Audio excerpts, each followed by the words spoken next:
Salud. Salud. With our café con leche. Yeah. Oh, wow. Oh, yeah, this is going to fucking wake you up. Mr. Trinidad, welcome to the Ride Boundless podcast. Bro, we've been back and forth to do this interview. I'm happy it's happening on a Saturday, on a beautiful day. First of all, where are you coming from? Because you hit some bad traffic, it seems like. Yes. And it took you a minute.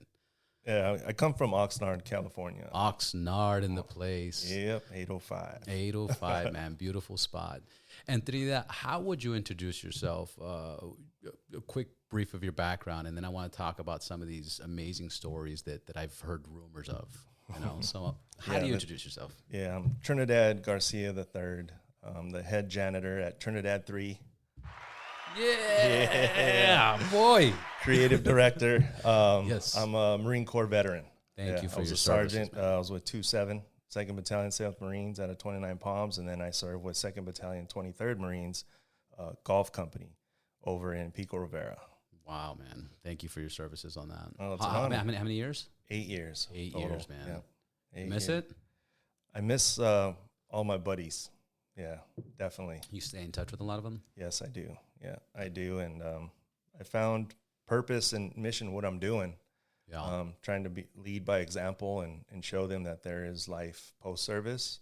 And that's what keeps me going every day. And back then, right before you joined, what was the reason that you did join? Was it like life's fucking wild and crazy and I have no direction, or, you know, I got nothing? Like, what was the thought? I was chasing a dream early on. Yeah. So what was that dream? Fashion. Yeah. Fashion. I was a screen printer. Yeah.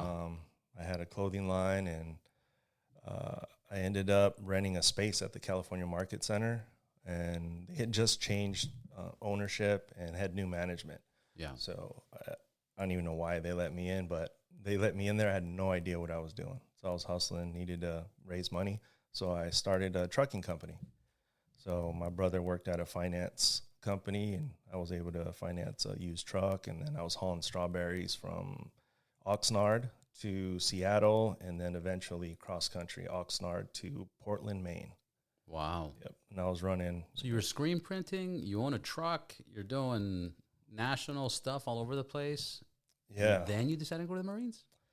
Well, this is weird. Interesting. Not weird. Interesting. Yeah. Well, the way it kind of led up was all my trucks broke down. Yeah. There was a freeze in California.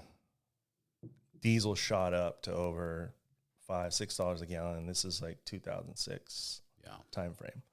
I lost my house. My daughter was a newborn, and I needed to restart my life.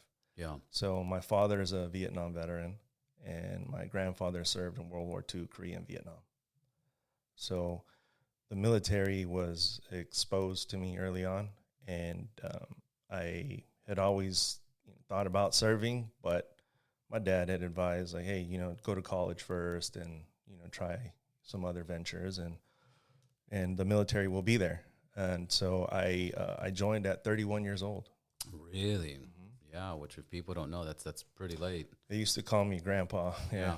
The cutoff is like 34, 35? It was 27, but you can get an age waiver in the Marine Corps because of a Navy order up to 35, but it was very rare to get that they would do that. So I actually had to sign up on the East Coast. And I'm guessing you signed up as a E1?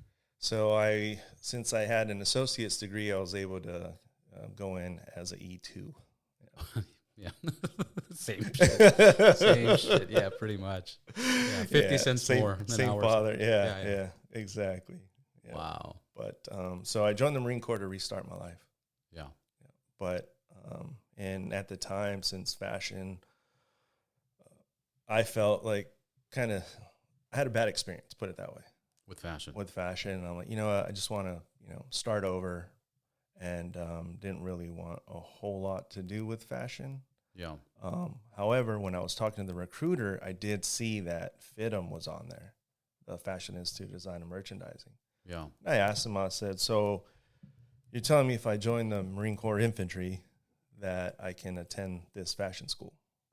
And he said, well, it's in the book. I don't know why you would do it, but yeah, it's in the book. So yes. I'm like, all right. So I was like, I'll keep options open and see what happens. Yeah. So as when I started fashion school, I was actually stationed in Los Alamitos. And then since I was the same age as those retiring, my first sergeant and everything, like, hey, you should probably, if you're going to transition out, like start setting yourself up. Yeah. And so I told them that I wanted to go to fashion school.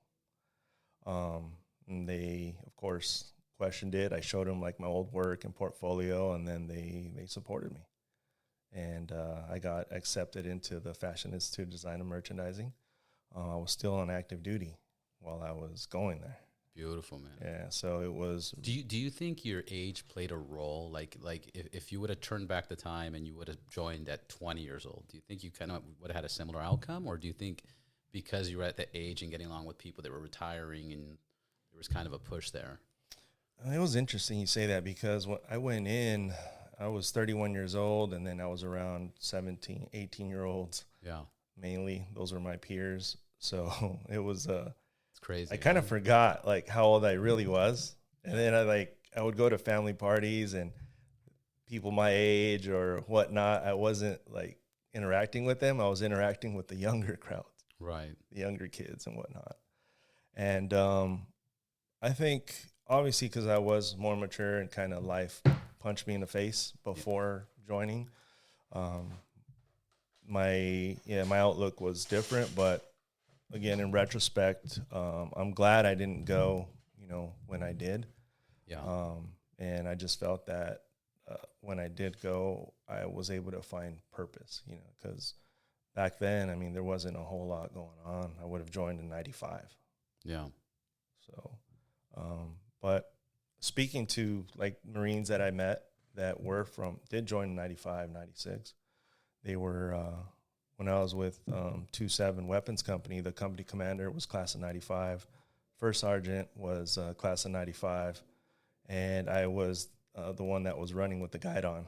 So all three of us, we would say, hey, class of 95, leading the way.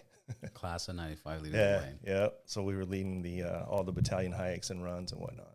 That's fucking awesome. And But did you feel, you must have felt a lot of pride too, because you're keeping up with these 18-year-old, 19-year-old, you're running with them, you're doing push-ups with them, you're whatever, all the exercises, shooting, you're doing a bunch of stuff. And it's like, dude, I'm not twice their age, but pretty close. 10, 12 years on top. Well, in boot camp, there's one kid that outran me by 10 seconds in the final PFT. One kid. One. Hilarious. Out of 81. Yeah. So I outran 80 of them. I was doing at the time 36 pull-ups. That's hardcore. Yeah. I was a gym rat. Yeah. I used to love working out. Yeah. And then when I made it to the School of Infantry, same thing. Like I was just running circles on these kids, and since I knew like how to work out, of your life. Yeah, well, absolutely. Yeah. And since I knew how to work out, I knew recovery. I was older, smarter. I knew take your aminos and my stacks. I had it all figured out. So, do you have access to a lot of that stuff in boot camp? In boot camp, no. Not in boot camp, no. Not in boot camp. Yeah. No boot proteins, camp, no. No creatine. Nothing. No whey, not even coffee. Not even coffee. Nothing. Not even coffee. No. No stimulants whatsoever. Yeah. So it was a little rough in the beginning because I was used to taking pre-workouts and drinking coffee and whatnot. But you get used to it. The body adapts, and they do a good job in keeping you busy. Yeah, to say the least. Yeah, once you get into that habit, it works. Right. And then even, when I was 34 years old, they sent me to a corporal's course, and there was 72 Marines, and I was the honor graduate. And I had the highest physical fitness test score. But that's amazing. So that's amazing. Yeah. And then I got to mentor younger Marines, teach them how to lift and, work out. And they all wanted to do like MMA stuff, ground fighting all the time. And I was just... What got you into the whole fitness thing? And then just to get the reason I'm so curious about that is because, like, just in the last 5 years, I really got into fitness. Like, now I'm even more of a gym rat than ever. Before that, I've always been active, but You know, I've made this comment many times. If I run into my 27-year-old self or 34-year-old self, I would destroy him right now. Like the shape that I'm in right now is like the best shape ever. And it's interesting because I feel that because I got into it later, I'm more into it now, and I'm not like worn out. Like, you know, I've seen a lot of, like, have you seen The World's Strongest Kid? Remember him in the 90s? Oh, yeah. Have you seen him now? No. Oh, dude, he doesn't work out at all. He's like, I got bored. I'm tired of it. Yeah. At like 22, he was just this weak, scrawny little kid. You know, and you're like, dude, and I met him. Oh, I wow. met him at his prime in Glendale. I was selling him a car back then at 2000, 2001, and he was ripped, like just ripped. But what got you? Were you always a gym rat back then, back in the days before you joined? I mean, how did you get all this experience and all this knowledge? Yeah, well, I used to, back in the day, I played baseball, and then after that, I played soccer through high school, and then my first year of college.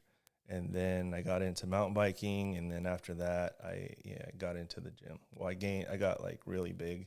Yeah. And then I got into the gym, wanted to lose weight, and then I really like got into enjoyed bodybuilding. Yeah. And I think that's like when it was big too. Yeah, right? yeah, it was like, especially all our what year is this? 90s? Yeah, late 90s, early 2000s. Yeah. And yeah, I mean, it was big. And so I just kind of got into it and was always lean, wasn't like really into the big, big dudes, but really liked that lean look. Yeah, I call it like the hiking body or something, or like the swimmer's body. Right. Just lean, ripped. Just lean, yeah. Lean, ripped, and I, put on a little bit of mass, and but I really enjoyed, like, the pump, the feeling that you get, and then after, and was really dedicated. I mean, I was going a couple times a day, 5-6 days a week, you know. And then when I was in the Marine Corps, I knew that I needed to work a lot more on my cardio. So I got into running. Yeah. And I was doing a lot more running, but loved the lifting. Yeah. Portion of it. So I'd always I think we all do, right? Yeah. I mean, some of the guys were really, like I said, were really into the CrossFit. That's when that started to, hit. Yeah, P90X or, they're flipping tires and, rolling around, choking each other out. And, I was kind of more into boxing, to be honest with you, growing up. And, but then that's all they wanted to do. So that's how I met one of my closest friends. Yeah. Shout out to Dr. Brian now. Dr. Brian. Yeah. He's a chiropractor, so he's going to be even my closest friend.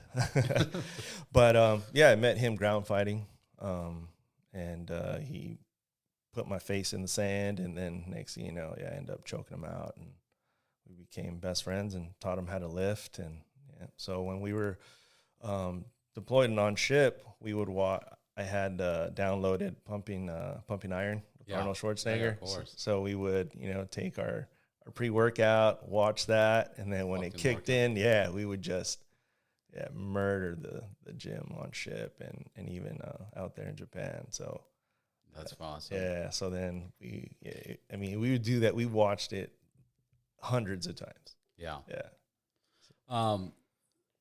I want to ask you a question about your thoughts on David Goggins. Actually, what do you think of David Goggins? I think he's done a lot of good stuff for himself. Yeah. I know I was fortunate to meet like some people of the SEAL community and whatnot. And I have respect for his elite physical fitness and mindset and whatnot. Yeah. And I've never met him, but I think he's trying to inspire others, and I think that's a good thing. Yeah.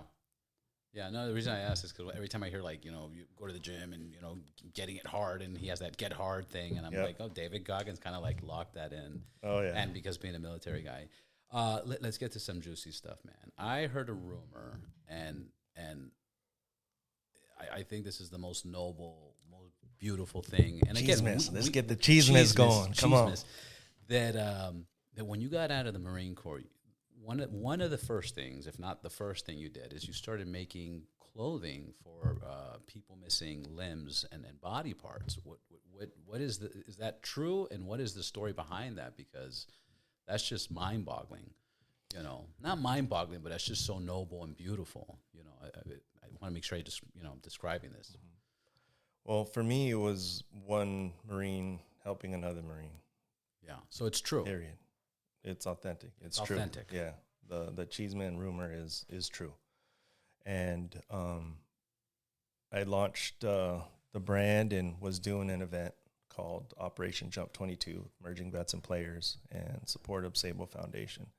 And I met Corporal Josue Barron, and he had a really high prosthetic. He was wearing shorts, but looked really fashionable. Like, he was into fashion. He wanted some jeans. And when I had a conversation with him, and he was all about like the shoes, and he had a cool top. Oh yeah, he had his from the sunglasses to the jacket. What were the glasses? Just curiosity. They were I think they were like some Gucci. Yeah, nice. He was wearing some nice stuff. Yeah. But he said he wanted to wear the jeans, but he couldn't because of his prosthetic. He needed to access it. So. And when you mean access, is you're talking about like adjustments when he stands up, sits down, jumps in a car. You have to make modifications, right? Right. Every time he stands up or sits down, he has to make an adjustment, release the leg so that, because it'll dig in pretty high and it's very uncomfortable for him to sit down. And the only thing that really favors that is shorts. Shorts, yeah. You know, so he would mainly only wear shorts, and but.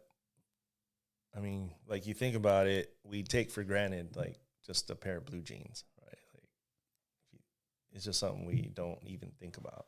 Yeah. And here was a Marine that really wanted to wear a pair of blue jeans, but had a problem. And I asked him, I said, hey, do you mind, if you come over to the factory, we'll sit down with my pattern maker and we'll, observe you. We took him out to lunch, and he's like, yeah, okay. He stopped by.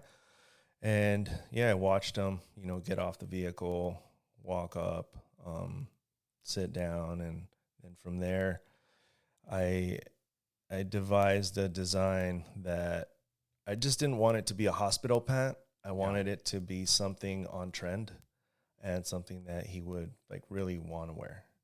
Yeah. And in this case, like, there really was no in between. It was either a terrible pant or something cool. Right. So I did not want to disappoint him at all. But within 48 hours, we had his jean, and he came back for the fitting. And he says it really changed his life. He was able to. And to talk about it, you basically made like a slit with a zipper axis.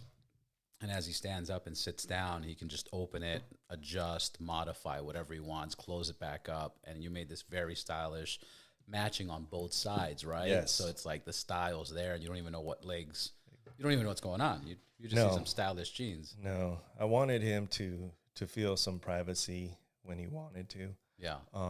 And that's awesome, man. Yeah. And so I designed it with a couple zippers, and did some cut, kind of like motorcycle inspired, G-Star inspired look. That's the vibe I got. Yeah, that was the vibe I was shooting for. And I ended up doing that jean, and then we showed it at Project 2020 in Las Vegas. And big fashion show. Yep, the big fashion show. 2020? Yeah, 2020. 2020. Yep. Great year, right? Yeah, I know. What month was that? Obviously before COVID, so January. Yeah, it was February. Yeah.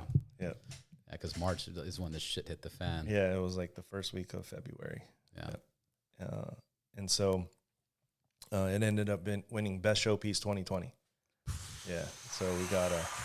Sorry, I'm going to use the sound effects like crazy, but that is badass, dude. Yeah. That is super awesome.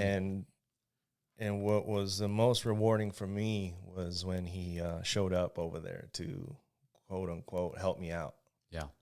To support you. To support, yeah. He said that the jean made a big impact in his life and that he wanted to help me. Yeah. And he drove himself. And he needed more jeans like that. Oh, yeah. And just kidding. No, and we can touch on this about finding purpose in a mission and kind of where we fit, in society and what I mean, as much as it did for him, it also helped me out tremendously. Right. But he drove with, he lost his left eye and left leg and drove himself to Las Vegas from Temecula. Was in the booth. He was walking around with me, and I was giving him a tour. And we ran into this author of Denim Dudes, and she was putting on the denim trend there at the show, and ran into her. Shout out to Amy, and she was like, Amy from Denim Dudes. And I introduced her to Josue, and she was like, right away, she's like, those are some cool jeans. And then I said, Amy, there's a story behind it. You know, he's got a prosthetic. And she said, really? Which leg?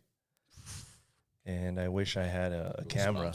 Yeah. Every time I talk about it. This is the second time I heard it, and I'm like, goosebumps. Like, yeah. And I wish I had a camera to, see his face. And he ended up, he made a video for me without telling me. And, we've been working together, ever since. Yeah. And then, of course, and that's how Nordstrom first found out about us.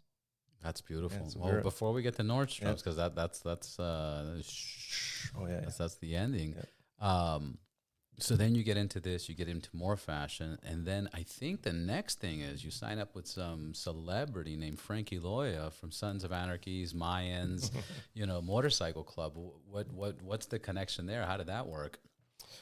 Frankie. First of all, I'm sorry. Congratulations on all your success. Congratulations on all the good things. God bless your heart, your father, mother. I could tell you were raised in a good family, brothers and sisters. Oh, yeah. I had the chancla. You had the chancla, that's right, that set you straight. Oh, yeah. El cinto, all of it. All of it, But brother, sister. I don't know if anybody knows this or doesn't know this, but this is the second time we've ever met, and we briefly talked about how when we first met, we hit it off, and it didn't feel like we were meeting new people. To me, it was like I don't know, it was so cool. And again, the reason I'm interrupting you is I just want to say congratulations, because from the little that I know, even the story about what you did, I heard that randomly from another person. Randomly, it was just a random thought. It's not no research I did or anything. That's Luis. I don't know if you know Luis from Bike Shed. Oh yeah. He started telling me about that. He's like, Trinidad, and did you know how we started off? And I was like, what a beautiful story. And that came naturally. So your energy and the outside view of people and the things that I've heard of you are just awesome, man. So I want to say congratulations on that. And then the whole Frankie Loya thing, and then the whole Nordstrom's thing is amazing. So anyways, back to Frankie. So Frankie first learned of the brand through Espinosa Leather. Yeah. They carried us. Those guys are awesome. Yeah. Eric, shout out to Eric. Eric. Heck yeah. He supported us early on. Like, I'm talking 2020. Yeah. Yeah. Because in what way? Material, financial, all of the above? He purchased our jeans wholesale and was selling them. That's awesome. Yeah. We launched this American Selvage jean July 4th, 2020. Yeah. I went online, and so with Frankie first came across the brand there, and then he had reached out. And he reached out. Yep. Yeah, that's how strong your story is, dude. Yeah, he reached out, and then we met, and I got to talk about authenticity and positive energy. Hearing his story and him, he doesn't own a car. He has 2 Harleys. That's crazy. Yeah. That's so wild. He rides every day. Yeah. And he was telling me that there was a jean that he really liked, and then it was discontinued and whatnot. And I said, let's see what we can do. Yeah. So we worked together, and I developed a pattern that worked for the motorcycle enthusiast, and mainly him, because that's what I was focused on. Yeah. And he was, he was blown away. Like we nailed the pattern. He ended up putting over 20,000 miles on the first prototype. Wow. Yep. Wow. So, yep. And then, was it, so he wanted to partner up before you even made anything. And then after you made it? We partnered up, after. Again, like, as you're getting to know me, Yeah. now that this is our second time, Yeah. I really believe in authenticity and honesty, integrity, and I don't go out there like, pumping myself up or trying to, bother people or anything. If it's real, like, it'll happen, I believe. Yeah. And I like to surround myself with people that have the same values. Yeah. Amen to that. And with Frankie, he and I, like, we were just, denim is really important to the motorcycle community. Yeah. American denim has been, it's lost, right? Right. I challenge people to find a jean that's made in the U.S., especially for those that ride. And a lot of people have been wearing Levi's. It's a heritage brand. Thinking back to what made the blue jean an American icon is credited, and it's just not me saying it. I have a degree in denim, but in 1953, the movie The Wild One with Marlon Brando. Right. Outlaw, biker movie. After that, then James Dean, Marilyn Monroe. The rest is history, right? Right. Before that, it was in the biker world and just workwear. Right. And then it got into pop culture. And then from there, the rest was history. Yeah. So working with Frankie and in the background, what I didn't realize is that we were making denim history. Fast forward 1953 to 2023, an American blue jean back in Hollywood in an outlaw bike show, Mayans MC. Yeah. Amazing. Yeah. Yeah. So he wore the jean in the show. Hard. Yeah. Wow. Yep. Part of, we developed it during the end of season 4, and we tuned it in all of season 5. He was wearing, the Loyal by Trinidad 3. Wow. That's amazing. Yeah. So then you can't even imagine certain things like that in life. Like there's no way, any time in your life previous to that moment that you could have that vision. Like one day I'm going to design a jean with so-and-so or a famous actor. It's going to be on a TV show. Like that's hardcore, dude. When I was 5, 6 years old, my favorite time of the year was back to school shopping. Really? Yeah. So my mom would take me to Mervyn's. Yeah. And they're still around now. No. Yeah. Rest in peace. But I would see the jeans like Levi's and then I just had a vision like of my name on there. Yeah. Yeah. Since I was a kid. Yeah. But we were limited in resources and struggling. So, I'd have to get creative, and my mom would be like, all right, you can get 1 pair of pants and 5 shirts, or you can get, 2 pants and 2 shirts and so on and so forth. So yeah, as a kid, I didn't want to be known as a poor kid at school. Right. So I would get creative and set up my outfits. So I knew I couldn't remember what somebody wore on Monday and it was Thursday or Friday. So then I would adjust my outfits.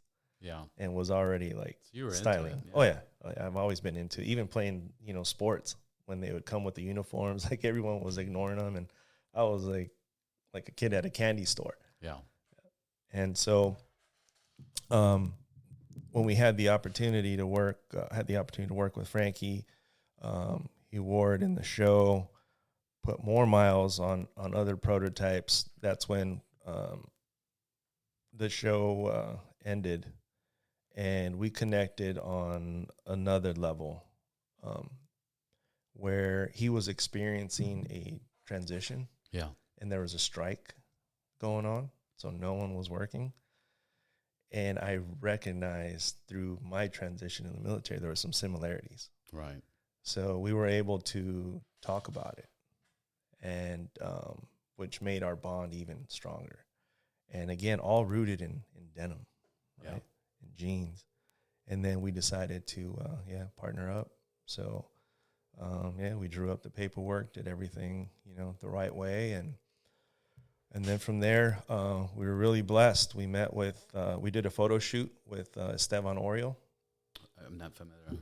He shot the LA Fingers, the famous LA Fingers in 95, and he put out a documentary, LA Originals, in 2020. Was Dude, on you've Netflix. been blessed, dude.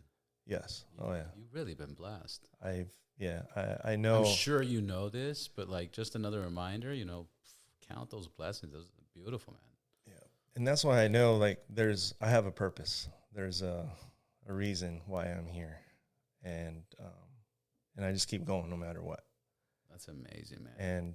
And so we shot with Esteban, and then from there we had a meeting. Right after the shoot, we went over to Bartell's and met with Debbie, the manager. Yeah. And Love the people at Bartell's. Yeah, yep. Shout out to Bartell's. A lot of love. Yeah, Ron, Glenn. Glenn. Yeah, give them multiple. Colton, all of them. All of them. They're all badass. All Bartell's is a good spot all around.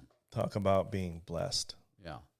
I shared my story with Debbie, and her son-in-law is in the Army, and so they support veterans. They saw the quality. They saw, like, the gene, and she's been there for since, I believe, 93. Yeah. So she's seen it all, and she's got a lot of experience. And she said, "Hey, I want to be the one to launch you." Yeah. So within 2 weeks, we planned a launch. So you were selling your stuff there. Yeah, too? Bartell's carries. Yep. I did not know that. Yep. Bartell's carries the Loyal and Trinidad 3. Yeah. Wow. They're the first. And so we did a release party on 2 weeks' notice, and I mean, again, blessed. We had an overwhelming support. We had over 1,000 people roll through that day, and we were selling jeans, inspiring veterans. We had emerging vets and players out there, and other organizations. The Sabo Foundation, who's been with me from the very beginning. Dude, you're a big deal. No, like, oh, I'm just big. Yeah, man. That's no. I mean, I don't even think about that, honestly. I mean, nobody in your position, or not this many good things happens to somebody that thinks they're a big deal. This happens naturally to people that don't even think about being a big deal. No, because I'm still I feel I'm still climbing. Yeah, you're humble as hell, man. I'm probably the best brand people don't know about. Yeah, and I value every opportunity. Like I told you the day I met you, if you have one listener on your podcast. Yeah. I really admire the opportunity to be able to share my story, and I'm humbled, and honored to share that because. And I love that because it's true what you said. We were talking about that. You just met me, you just met Hyman, and we all hit it off. Lennon made the quick introduction. Thank you, Lennon. Yep. And Jaime was kind of pumping me up, like, you should do Robert's podcast and top 5, blah, blah, blah. You're like, I don't care. He could have one listener. Like, you didn't say I don't care. You were just like, it doesn't matter. He can have one listener. I'll do his podcast. Yeah. And very authentic. Yeah. Very. No, and then again, I just felt that energy from both of you. And then you guys were looking at my artwork. Yeah. Hyman put on the jacket and then took it. Yeah, he bought it. He bought it. And he said, "I'll be back." And he bought it. Yes, exactly. He bought it. Yeah. No favors, no. Mm-hmm. So no, he bought it. It was awesome. It was beautiful. Yeah.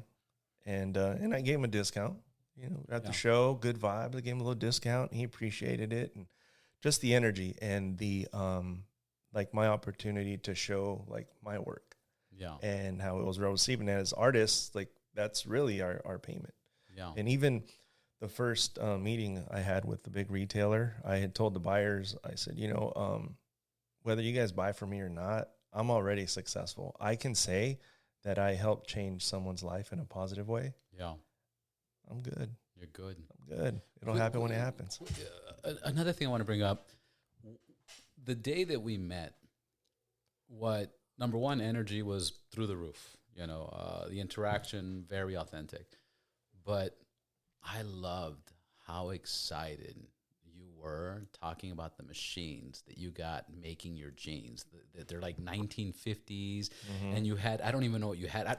That thing looked like a fucking alien UFO object. I was like, what is this? And you were like, The look shuttle at loom. You like literally, Nick, nice to meet you. Yeah, you want to buy it? Cool. Check this out. I just got new machines. And tell me about them. Tell us about the machines. Tell us about what I'm talking about, because I sound crazy. Yeah. Well, I'll backtrack. I'm a denim nut, and it's been part of my therapy in my transition. My therapist at the VA, she said that every time I would talk about denim, I would like come to life.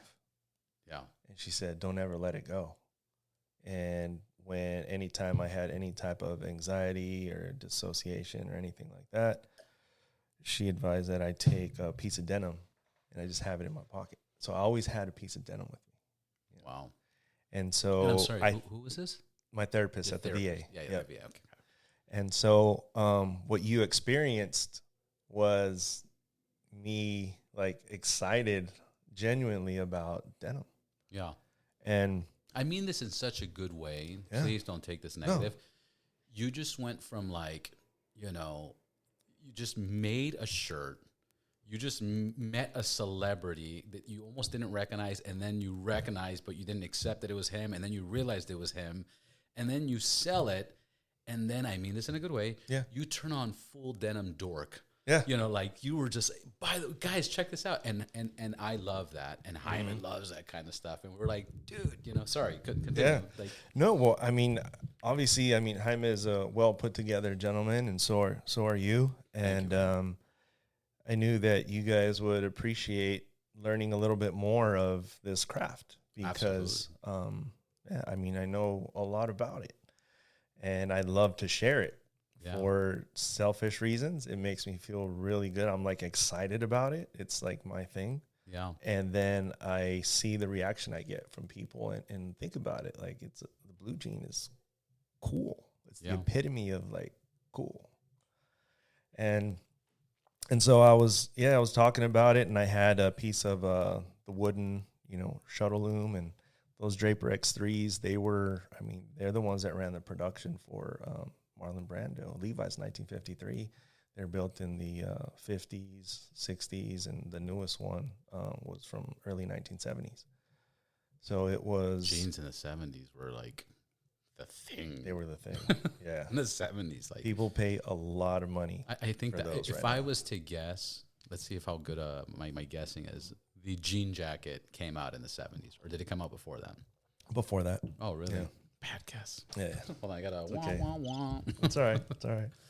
You can dive in. We'll have that conversation another time. But yeah, I want to talk about the machines, because when I wanted to do the podcast with you, like the two biggest things that I want to talk to you about was that, how you guys are making it in these machines, and the Frankie Loya, and then everything else started unraveling. I was like, oh, wow. And then the Nordstrom's too. The more you scratch, is you'll find, more things. I think the book, whenever I write it, it's probably be pretty good. So there's a few more chapters we need to live through to make that happen. But you'll certainly be in there. Oh, that'd be amazing. And so those machines they're historic. They lived over at the White Oak plant, who they opened up in 1903 and they shut down in 2017. Wow. And I was one of the last, when I was in the denim program at FIDM, we toured the plant. And I got to see them, in production. And then that was in September. We ended up going to Denim Days in Amsterdam, October, and they announced that they were shutting down. Wow. So I still have my visitor pass, and I have like everything. And I built my brand on like American denim and made in USA and whatnot. And then the denim mill that I wanted to source denim from shut down. That's crazy. Yeah. And timing, yeah. And then another mill acquired the machines, and they got them turned on, and I was there for a while. And I got to like really nerd out to the point where I met with cotton farmers, cotton seed suppliers, fertilizer companies. Like, wow. I like did deep. Yeah, I was exposed to, like, it was deep. Yeah. And I don't know if we mentioned that on the podcast yet. I know we talked about it right before. Your degrees are you have 3 degrees? I have 3 from FITM, apparel industry management, which is half fashion design, half business, advanced study in menswear, and advanced study in denim. Yeah. And then I just finished mentoring 2 programs, the denim program and then international product development. We worked on the luxury collection for Trinidad 3. Yeah. And then I was honored to be a judge at FITM's last runway show. It's their 44th annual runway show, and their last one. They got acquired by Arizona State University. So FITM, as it was, does not exist anymore. They're going through some changes. Yeah. But to be able to be a judge there amongst like some, very reputable people in the industry was an honor. Yeah. And while I was there, I was the president of the Student Veterans of America FITM chapter club for 3 years. Yeah. And before I graduated, I was instrumental in opening up their veteran center. Wow. So my dress blues are still there. Yeah. Holy shit. Yeah. So so I'll just give you this quick little brief history about myself. Very poor fashion sense. In high school, I didn't care what I wore. I dressed terrible. I ran into some of the girls that, I used to date with in high school, and they ran into me like in my later 20s and stuff like that. And they're like, dude, you dress so much better now. Like, you dress terrible. So I have no fashion sense. So I was hanging out with Luis the other day, and I have these jeans. They're G-Star, but they were Japanese denim, 14 ounce, blah, blah, blah. I don't know. I mean, that's the pitch that sold me. But I hated the fit because it's not. I need to wear fitted stuff, so it makes me look taller and skinnier, or whatever the case is. So I don't like the fit. But then, Luis is like, dude, those are nice jeans. I'm like, yeah, I don't like the fit. He goes, bro, they look great on you. You just fold the bottom up. And I folded the bottom, and he's like, hey, those are Selvage. What is it? Selvage. Selvage? Mm-hmm. Those are Selvage jeans. And I was like, oh, yeah, Cool. And then I saw, like, there's a little red line. I'm like, oh. So what's the deal with Japanese denim and selvage? Yeah. The old shuttle looms, because of that shuttle that goes left to right, it actually finishes the edge. Right. So it's derived from a self edge. Right. Selvage denim. So they're made on vintage looms. And there are some modern ones, but the original stuff, like again, talk about being blessed. Denim program, I went to Kuroki, Kaihara, over in Japan. So I got to everywhere. I went deep. Hermano, I went deep into the denim world. And again, how did your wife deal with this? She's the most supportive person that I've ever met. Again, I am blessed. And we have 2 kids. And how old? Aiden is 12 and Isabella's 17. Wow, man.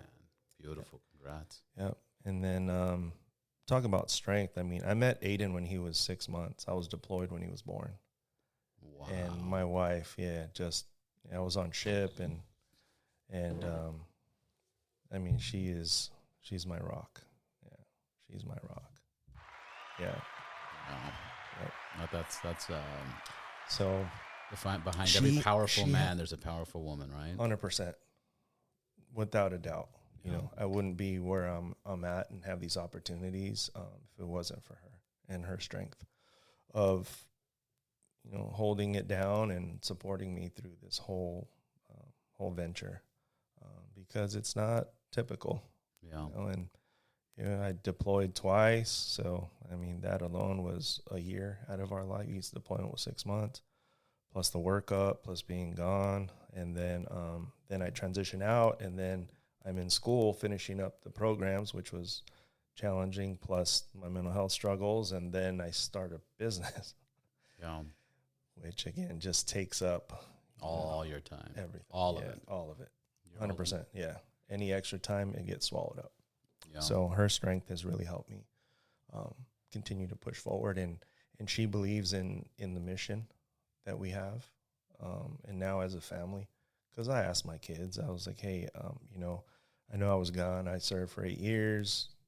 I wasn't in your lives as much as I would have liked to be. If this is a lot, like I'll stop. I'll continue. I was working as a contractor for the Navy, teaching small arms, and I was running a simulator. So I could just do that, and I'm here. And they both were like, "No, Dad, like this is really awesome what you're doing. Keep going." We're proud of you. Yeah, so they were really proud. And my daughter finally found out really what I did. I was a guest speaker at FITM graduation last year. Dude. And that's enough, man. You can't make this crap up. You can't, man. And my daughter went, and of course, like we live in Oxnard, and you know, I come down here, I do what I need to do with the business and like these kind of things, and then I go home and I'm just dad. Yeah. You know. And well, now they follow me on Instagram, so they can kind of get an idea of what's going on. But behind the scenes with Dad. Yeah, but my daughter, she was sitting front row, and then next to the, she was the head of fashion for Arizona State University, and then of course I'm like Amazing. On the stage with the founder of FITM and all the faculty and staff and whatnot, and I told my story, during my speech, and on the way home she was in tears. Yeah. Oof. Yeah, it's tough. You've got kids, so. Yeah. And she's like, I had no idea, Dad, like that you had done all this stuff.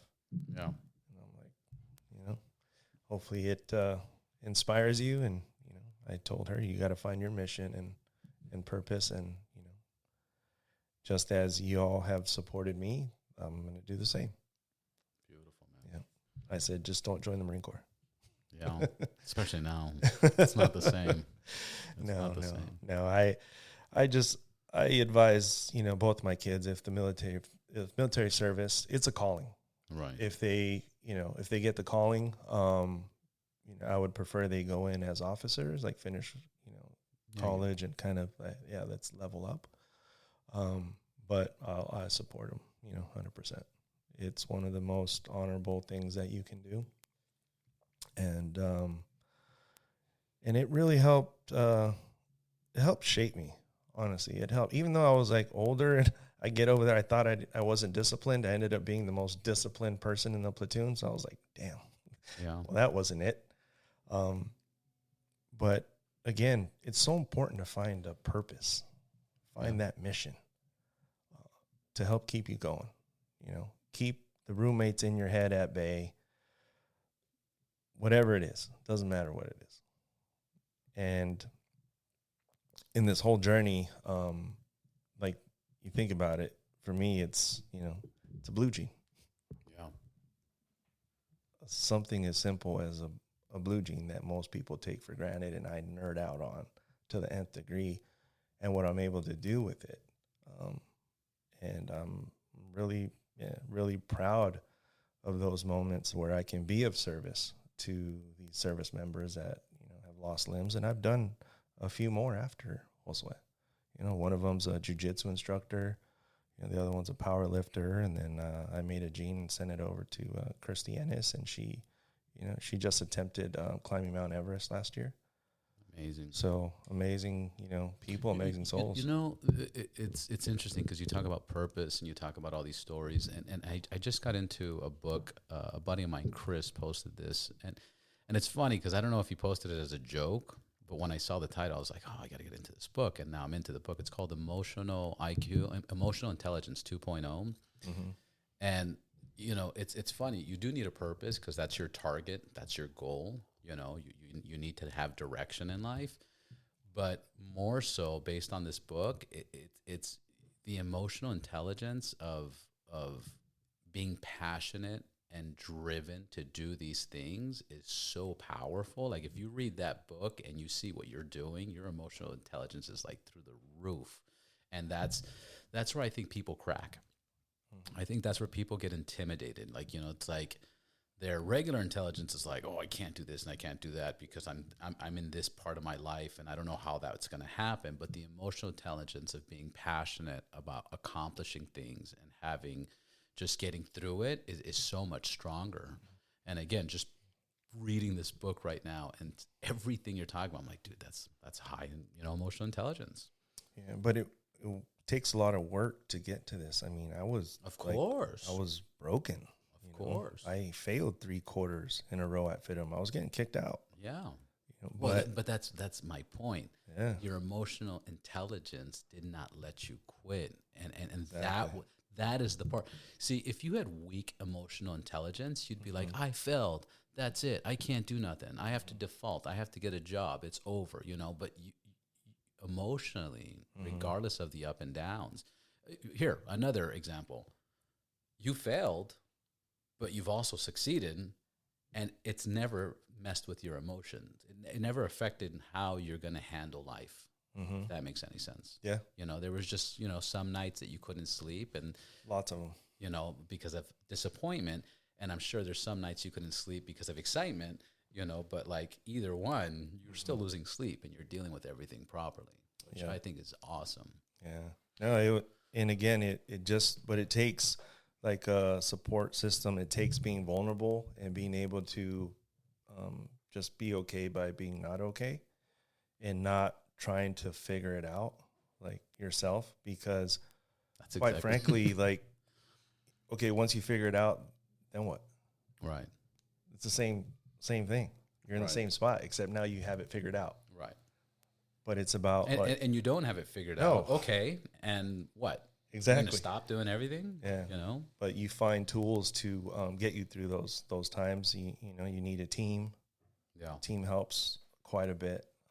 I think that's the big thing that people don't realize. Like, if you're trying to level up on life and you think you're going to do it by yourself, you're fucking out of your mind, because you're competing against teams all around the world in an industry. So, like, teams is very important.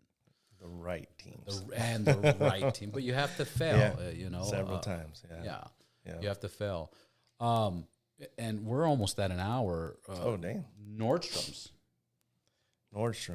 Denim World, I met Eric Schrader. He put on a documentary called Blue Gold, and he mentored me early on. So he was selling his vintage products over at Lee Papa, which is a store on Abbot Kinney.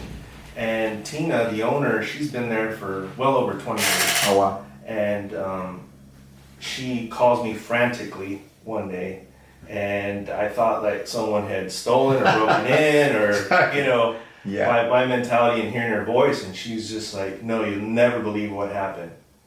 And she said, Pier Paolo came, we shut down the store, he did private shopping, and he bought one thing.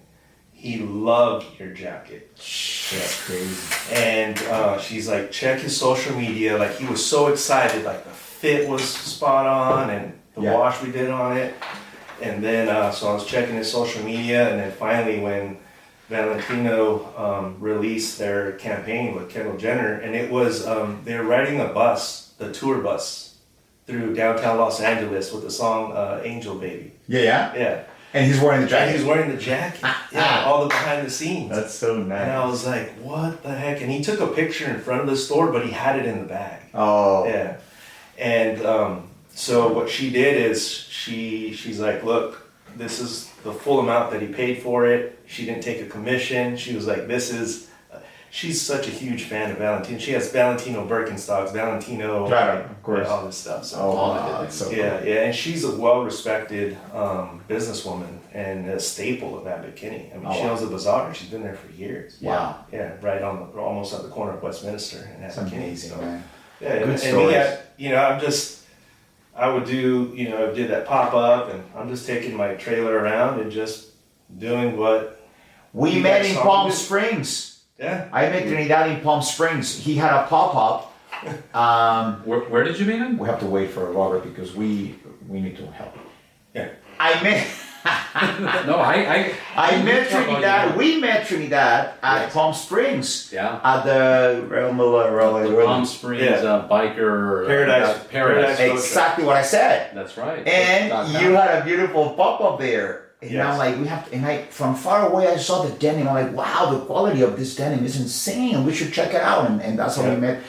Little did we know, Trinidad is a staple in the fashion world. Our ignorance taking the best of us. Taking, se dice? See? Sí. Y ya estaba Trini, and the same story. You had only one jacket, I think. Yeah. Oh, it was a new jacket. It was a sample. It was the sample. I stole. It was a sample. I didn't steal. I You bought. bought it. Yeah. Thank you, Robert. I don't need lights. I shine naturally, but I appreciate it. Don't take a lot away from Trinidad because then we're gonna have a problem, you and I. Yes. No, but Trinidad had the sample, and I'm like, I want the sample, and he was kind enough to sell it for me. Yeah. He was giving it out. There was a deal, right, with the Palm Spring thing. You were doing like a special deal there. Right. Yeah. And, And, gave you a discount on it. And I got the jacket, and oh my God, it has received many compliments. Yeah. And I saw. I mean, you could have picked anything you wanted when you did your new headshots. Yeah. I noticed like it surfaced. You can see the cell. Oh yeah, yes, of course. Yeah. I'll show you the things. I'll send you a picture so you can use it. Yes, of course. Yeah. Okay, I'm sorry, Robert. I'm sorry to have interrupted. But. Let's close off with your Nordstrom's deal. The big Nordstrom's deal. So 2 weeks ago, I got an invite to go up to Seattle and meet with the Nordstrom denim buyers. Yeah. So go up there, give them an education on a new denim and my background. They saw the product, and they'll be launching us June timeframe on Nordstrom.com. So you went out there, you met, Yeah. you showed them your denim, you closed the deal, and this is the Trinidad Black Label. Is it called Black Label? We're doing the Loyal collection and our Black Label. Yeah. On Nordstrom.com. And then just yesterday, I met with the store manager of Nordstrom Mission Viejo. Yeah. And her husband's a retired Marine. And she is going to spearhead us, and we'll be doing a pop-up there in store in Mission Viejo. Dude. Yeah, next month. So, and again, I mean, we were talking about this, the mindset, right? Right. My first meeting with them was March 5th, 2020. I flew up there March 4th. I was looking around, the airplane was empty. I landed about 9:30 in the morning. I get to the hotel. They checked me in and gave me a free upgrade early in the morning. Yeah. And this is the Westin. Wow. And I go over to get a coffee on Pike's Place, and there was 3 people in there. And 4:30 in the afternoon, I get a phone call from Nordstrom. They said, we have to cancel your appointment tomorrow. We're shutting down for COVID. Shit. And I'm in Seattle. That's and I was rough. like, I call my mom, and I'm like, That's rough. this happened. You know, like, I really appreciate that the first thing you do is you call your mom. mm-hmm. You know, like I didn't want to get the chocolate again. Yeah. But no, I mean, like, it was a pretty big deal, you know, to be able to get that opportunity to present the collection to Nordstrom. And Right. when I designed the jean for the amputee, like we ended up, like I shared before, we were Best Showpiece 2020, and that's how they found out about us. So they found out not because our sales rep was out there like trying to solicit. It was organic, you know, we created a lot of energy, and luckily my buddy Nate Boyer, the co-founder of Emerging Vets and Players, was in Seattle. Yeah. And I mean, it was a pretty big blow. And then I like, COVID, what's going on? And then one of the buyers was a Marine Corps veteran. So he's like, hey, I feel bad, like you came up here, I can't do anything right now. But he said, I'd like to, you know, at least take a look at what you have. So straight LA street style, on the trunk of the rental car, Yeah. I open it up and show. Old school. Old school. Yeah, so he saw it, and then I was just like, yeah, this stuff's great, but Yeah. but the world shut down. Like March 2019, I think, was like the official, like, yeah, shut down. March, 2020. 2020, Yeah. yeah, 2020. But right before the shutdown, they had shipped me several rolls of fabric Yeah. of the American salvage denim. So the moment that we switched our denim factory to making masks, the moment we were able to sew garments, we did a small run of selvage and we launched it on 4th of July 2020 online. And everyone's like, what are you doing? This is crazy, blah, blah. But I said, don't worry about it. Yeah. I have a mission. So we ended up doing pretty well online. And then from that, we showed in August 2020 in the only trade show in the world, of course, in Texas. Yeah. In Dallas. And I show up, masked up and everything, and retailers were coming in. We had 12 appointments and we opened up 11 stores because they couldn't get product. Man. Yeah. And I'm made in the US. I had everything here. So we were able to get going. But with Nordstrom, last year we were, they launched us a couple of years ago online, and we did some, we were doing okay. But then last year they ended up dropping us. They did? Yeah, they dropped So us. only on the online store, and then they dropped you guys? They dropped us. Because of sales, or And they then just changed companies, or what was the They're process? going through a lot of changes, and Yeah. we're probably the best brand people don't know about, Right, and small company. right. And so fast forward to like 2 now, weeks ago. right? They see the new collection. They see I had to make another sample because my good friend Jaime took the one I had. Yes, you're very welcome. He bought it. Yeah. Yeah, and so it's an exciting time right now with the brand, and again, like being rooted and launched by Bartels, and again, like denim became an iconic piece because of the bike community. Yeah. And again, that's how I met you two gentlemen. Yeah, that's right. Through that community. That's And right. I think in this time where people are longing for authentic goods and stories and brands with a purpose, I think I know I hit every one of those. But I have 3 degrees from fashion school, and I'm a craftsman, and to me it just fills me with joy, like that. Jaime enjoys the product the way he does, and as I shared before, like the amputees that I design jeans for, like the impact it's making in their lives. Yeah. And I get chills. I mean, I shared earlier on the podcast how I've been with my wife since '94. With your wife in 94? Yeah, I've been with her since 1994. We were high school sweethearts. That's a lot, no? That's like what, 30? 30. 30 years. 30. And then we would watch with her grandmother, La Fea Más Bella. Oh my Yeah, but, I think you've heard of it. Oh my God. Yeah. Don Fernando. He was kind of crazy. He was kind of... Yeah, he was out there. But Monday through Friday. Yeah. Nice. Thank you, man. I would That's go so cool. visit my wife. My grandmother had passed away, and her grandmother was mal hablada too. So Two. What do you mean by What do you that? mean? Hold on. No sé de qué chingados está hablando. That's hilarious. So my grandmother who passed away, I mean, she was like that. So I just felt that connection with her, and that was, to be able to watch a novela with, the grandma, and then, it was pretty entertaining, Yeah. to say the least. Well, I can guarantee you've Yeah. never done a podcast like this where Jaime Camil No. interrupts it. Oh, stop it. No, We're friends. It doesn't count here because we're all family. We're friends. We're all... And Jaime, you're gonna like this podcast. In the very beginning, that was like the first thing. The moment that we met Trinidad, I didn't know it was your guys' first time. Like, First time, yeah. Like we were talking about how insane it was, how well we hit it off. Because we all like literally were like hanging out, and then I said how he dorked out and he started talking about the process of the jeans. Yeah, and of course. And the machines. And he whatever. showed us the little, what's that thing called again? The shuttle loom. The shuttle loom. And we're like, what is this? And the pictures, like, it was such a crazy experience. Yeah.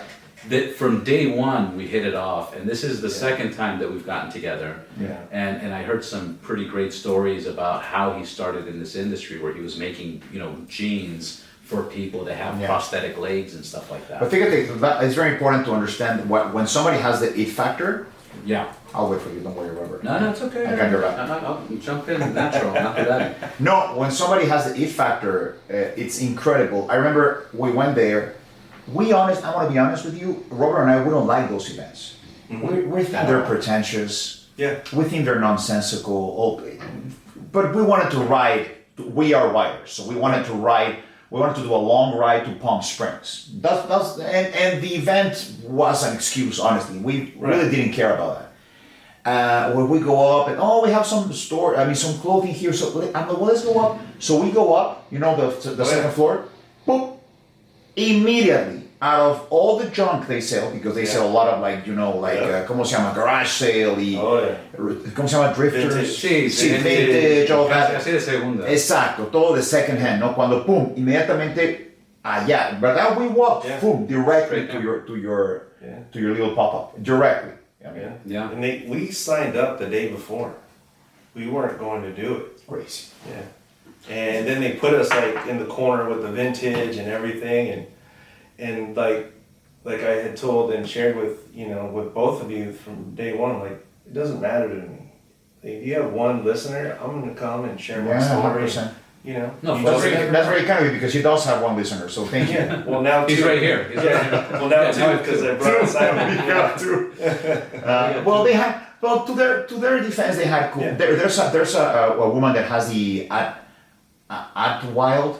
You know the brand Adwild? Yeah. Oh yeah. She's very cool. Yeah. She does cool things for girls, and my wife loves her brand. But other than her and you, that's it. Yeah. That was the only thing. No por nada. I have the privilege, of Jaime, and we're friends, and we go to a lot of places. Oh yeah. There's not many things he stops for. If anything, I think this was like the second event, bike tour event that we've gone to, because it's just people want to get drunk and they want to have fun and they want to show up. I get it, that's cool, but we're just not into that. Yeah. And the simple fact of just we just want to ride. Anyways, my point is, I've been enough places that there's not many things that he'll stop for. No. He is. And I don't need I God knows I don't need another denim jacket. Believe me. Dude, we've given each other I'm like, bro, I have this, but he's like, I have this. It's absurd. We don't need it. But your stuff is legit. Yeah. I'm gonna end it on this note. I'm gonna get some coffee right now. And Manu, first of all, your story, amazing. Your wife, your kids, the Marine Corps, the ups and downs, your emotional intelligence is through the roof. I want to say congratulations. I wish you much more success. The Frankie Loya, the Nordstroms, the Jaime Camil shout out, the Valentine. I mean, bro, I'm blessed. You're blessed. You're killing it. Continue doing whatever you're doing. And I just wish you nothing but success. And I thank you for being on my podcast. I thank you for the invite and your authenticity from day one.